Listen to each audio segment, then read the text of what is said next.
আমি অপারেশন করার পরেই ৭ দিনের মধ্যেই আমার অপারেশনের যে অগ্রগতি দেখে আমার অফিসের কলিগ আমার পাশে যে ডেস্কে বসে উনি ৬ মাস যাবৎ এই ফিস্টুলাতে ভুগতেছিলেন।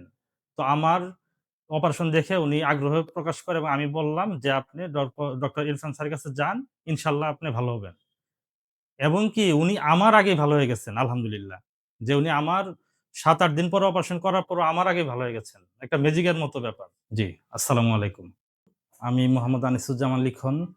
আমি একটা বেসরকারি প্রতিষ্ঠানে আছি, বুড়ো বাংলাদেশ। বনানীতে আছি আমি।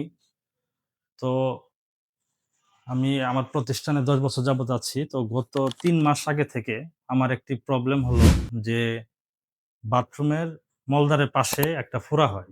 তো ১ম ভাবলাম যে এটা ফোড়াই হবে। তো ৬-৭ দিন পর আমি একটা ডাক্তার দেখালাম। পপুলার বাড্ডা ব্রাঞ্চে। তো কোলোরেক্টাল সার্জন। তো উনি বললেন আমাকে যে, "আপনার ফোড়াটা যে অবস্থায় আছেন এটা কাটতে হবে। আর এটা ফিস্টুলা হওয়ার সম্ভাবনা অত্যাধিক বেশি।" উনি ১ম যে কথাটা বললেন। পরে পরে উনি আমাকে ১০ দিন ওয়েট করতে বললেন। ১০ দিন পরে আমি আবার দেখাই। তখন তিনি বললেন যে, "না, এটা ফিস্টুলা হয়ে গেছে। এটা ফিস্টুলা হয়ে গেছে। আপনার অপারেশন করবেন, কেটে অপারেশন করতে হবে।" তখন উনাকে আমি জিজ্ঞেস করি যে, "কেটে অপারেশন করলে আমি তো একটা প্রতিষ্ঠানে চাকরি করি।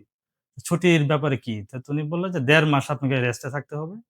আর পানিতে বসতে হবে আপনাকে প্রভিডিন, লবণ দিয়ে ৩ বেলা বাথরুম করার পরেও বসতে হবে। আর দিনে ৩ বার বসতে হবে।"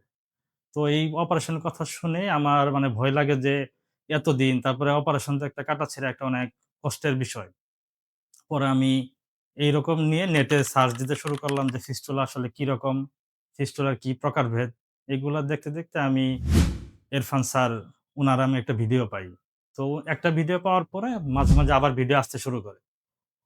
স্ক্রল করতে, করতে পরে দেখি যে উনি যে লেজার অপারেশন করেন সেইটার রিভিউ অনেক ভালো।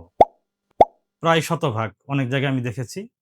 পরে আমি ওই নভেম্বরের ১৪ তারিখ স্যারকে দেখাই। পরে স্যার বললেন যে, "আমার ফিস্টুলা হয়েছে তো একটা অপারেশন করলেই হবে।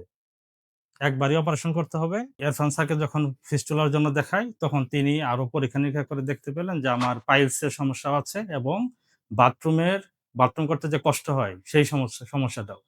পরে তিনি বললেন যে, "আপনার ৩ টা ভাবে অপারেশন করতে হবে। ৩ টা জিনিসের।" পরে আমি বললাম যে, "স্যার এটা লেজারে কিভাবে সম্ভব?" পরে উনি বলছে যে, "একবারেই হবে। লেজারে আপনার অপারেশন একবারেই হবে এবং কোন কাটাছেঁড়াবিহীন অপারেশন হবে।" তো উনার কথাতে পরে আমি একটু ডিসিশন নিয়ে নভেম্বরের ২৬ তারিখে আমি অপারেশন করি ধানমন্ডি স্পেশালাইজড হসপিটালে। তো অপারেশন করার পরদিনই আমি বাসায় চলে যাই এবং তখন দেখি যে তেমন স্যার যেভাবে বলেছিলেন কোন কাটাছিঁড়া নেই এবং পানিতেও বসতে হয়নি আমার। আমার যে পরে অপারেশন এখন যে আমার অবস্থা, ফিস্টুলা যে ছিল এখানে তখন মানে বোঝাই যায় না এখন আমার। আর কিছুদিন মলম দিতে বলেছে, দিলে একদম আর বোঝাই যাবে না। আর আমার যে বাথরুম করতে যে সমস্যাটা ছিল, সেই অপারেশনের পর থেকে আমি এখন পর্যন্ত আর বুঝি নাই যে এই সমস্যাটা আমার আছে কিনা। অনেক কোষ্ঠকাঠিন্যের মতো বাথরুম যদি হয়ও, তারপরও আমি এখন পর্যন্ত কোনো জ্বালাপোড়া, কোনো কষ্ট আমি বুঝি নাই। আলহামদুলিল্লাহ আমি অনেক ভালো আছি এখন। আর অপারেশনের পরবর্তী ফলো আপ এ আমি ২ দিন পরে আসি। তারপরে ১৫ দিন পরে আসি। তিস তার তারপরে ১ মাস পরে আসি। তখন তিনি ওষুধ কমিয়ে দেন এবং বলেন যে আমি পুরাপুরি সুস্থ হয়ে গেছি। তো আলহামদুলিল্লাহ আমি অনেক ভালো আছি যে আমি স্যাটিসফাইড যে অনেক তাড়াতাড়ি এবং কাটাছিঁড়াবিহীন কষ্ট ছাড়াই আমার এই রোগটা ইনশাআল্লাহ ভালো হয়ে গেছে।